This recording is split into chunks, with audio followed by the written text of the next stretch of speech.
If you lost your memories tomorrow, what parts of yourself would still remain? Who would hold your stories for you? And more importantly, who decides what is remembered? We think of memory as something personal, something internal, but memory is also connection. It's about how we make sense of ourselves, and it's how we give the people we love a mirror back to their own story. Without our memories and our stories, what's left? A timeline, a medical record, a box of pictures with names we can't quite place? I think a lot about memory because it's more than just a research topic. It's a very real part of my own story. I'm a nurse and a researcher, and I'm also living with multiple sclerosis. Now, when I got diagnosed, I was educated and prepared for all the physical symptoms, the fatigue, the mobility issues, and everything in between. But no one warned me about the memory loss, and I didn't expect that to be the part that would haunt me most. Because when memories start slipping, you don't just lose details, you lose the emotional thread that once anchored you to yourself. Now here's the tricky thing about memory loss. You don't always realize it's happening. It's not simply forgetting your keys. It's realizing you've lost entire conversations, whole days. And that realization is not just unsettling, it's disorienting. Because if you can't remember your own story, then who else will? Once I became aware of the disorientation, I started to notice something else. We talk about memory loss, but we're missing the point. Well-intentioned friends will offer support. I wouldn't worry too much, that happens to me. Clinicians stick to checklists. Are you noticing any changes in your memory or your thinking? But no one's asking the question that really matters. Are you having trouble remembering your stories? Now, the more I thought about it, the more I noticed something else. We've normalized the silence behind memory loss. That silence became so soul-crushingly heavy, I searched for a way to make sense of it. That's when I came across the Feminist Perspective that showed me that memory loss is not just personal, it's not just relational, it's a societal issue that dictates who gets remembered and who gets erased.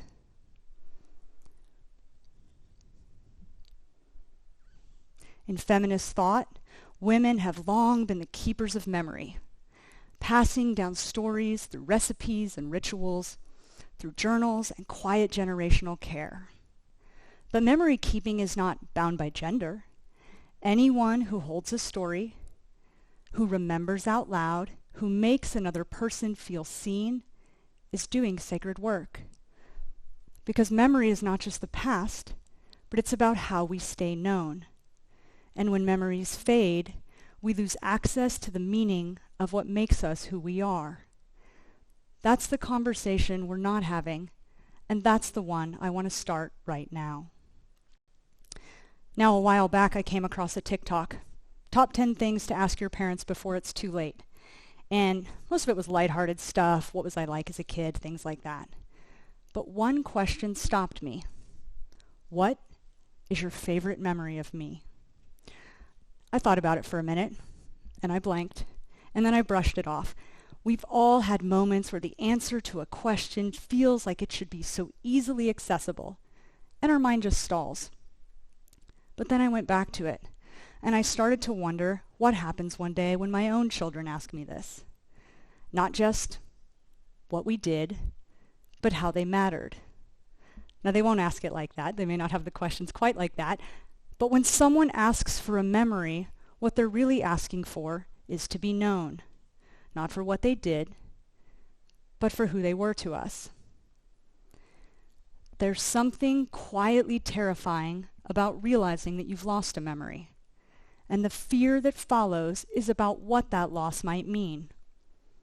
Because if we can forget, then we can also be forgotten. Think of someone you know who's experienced memory loss from age or illness, from trauma or time.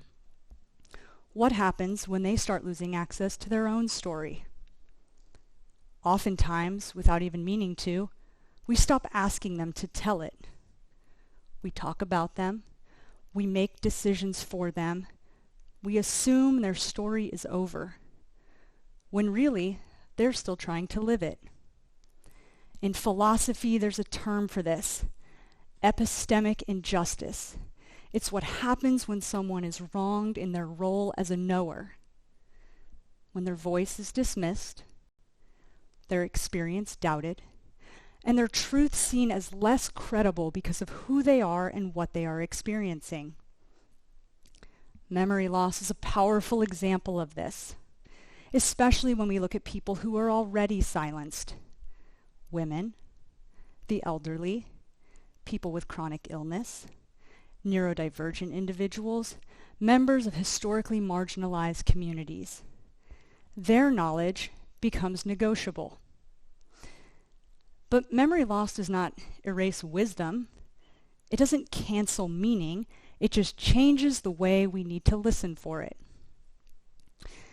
Now, when my children were getting ready to start school, one in kindergarten and one in pre-K, we went to meet the teacher night, and they sent us home with a form. Tell us everything you want us to know about your child.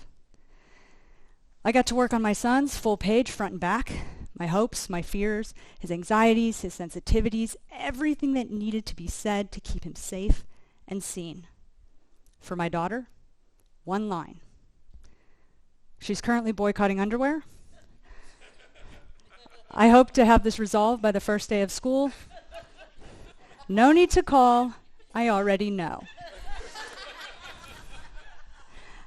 Now, looking back, it felt funny and maybe a little unimportant. But I can see it now. The way I worried for them, the way I prepared for them, became a part of them. That night, filling out the same form in two very different ways for two very different people shaped more than I realized. Not because of what I wrote, but because of what it became, in them, through me. The caution I carried for him became his. The confidence I assumed for her became hers. Because our memories don't end with us, our stories become a part of their stories. And if we don't preserve the meaning behind the memory, then they may never understand why parts of them formed the way that they did. They'll remember starting school. They'll see pictures of us together in the hallway. They'll have their own memories of what that day meant. But they won't know the story behind mine and how my quiet hopes and fears shaped their early beginnings. Without the preservation of the meaning behind the moment, they're left with a photo, but not the frame that it came in. Memory does not just live inside us. It lives between us. It's something we build together and something we need to protect. The other thing about memory is that it's not just a recording, it's a recreation. Every time we recall a memory, we're not just retrieving it, we're rebuilding it. Sights, sounds, feelings, all stitched together to form a new, slightly different version. Science calls this episodic memory, the fragile system that holds our personal experiences. Now, when memory starts to fade, the brain fills in the blanks, sometimes with truths and sometimes with guesswork. And over time, even that guesswork can begin to feel real, which is why it's important to protect the meanings behind the moments as they happen, because someday we may retry to tell our own story, and we might not get it right. So what can we do? We can start preserving the memories that matter. We already do this with milestones and celebrations. We video everything. Grocery hauls, random dance trends, you name it, there's a video for it. And there's nothing wrong with this. But next time, before you edit it to share it with the world, turn the camera towards yourself.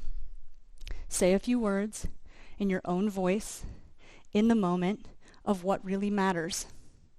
And then store it somewhere where it can be accessed when you need it most. For me, that lives in 2 email addresses, one for him and one from her. A private archive of the meanings behind the memories that I have held for them. Now, what if you started your own collection today? Maybe for yourself, maybe for someone else. What if you didn't wait for an unexpected diagnosis to take action? Picture a world where memory is the most valuable gift we can give and the most sacred gift that we can receive. What if we could prepare the next generation to recognize this as normal? To not preserve memory in times of grief and loss, but as part of the everyday. A new standard where saving each other's stories is part of the way we show up for one another. Now, if someone you love is losing their memories, sit beside them. Pull up an old photo, but instead of asking them, "Do you remember?" try saying, "I remember when." Tell them what you recall. Share with them who they were through your eyes. Because memory loss already steals so much. They don't need to be tested, they need to be held. And sometimes, sharing your memory helps bring them back to theirs. Not because you brought it back perfectly, but because it reminds them that they were there, that they mattered, and they are still known. Memory loss is identity loss, and if we don't actively protect the stories, we don't just risk forgetting, we risk erasure.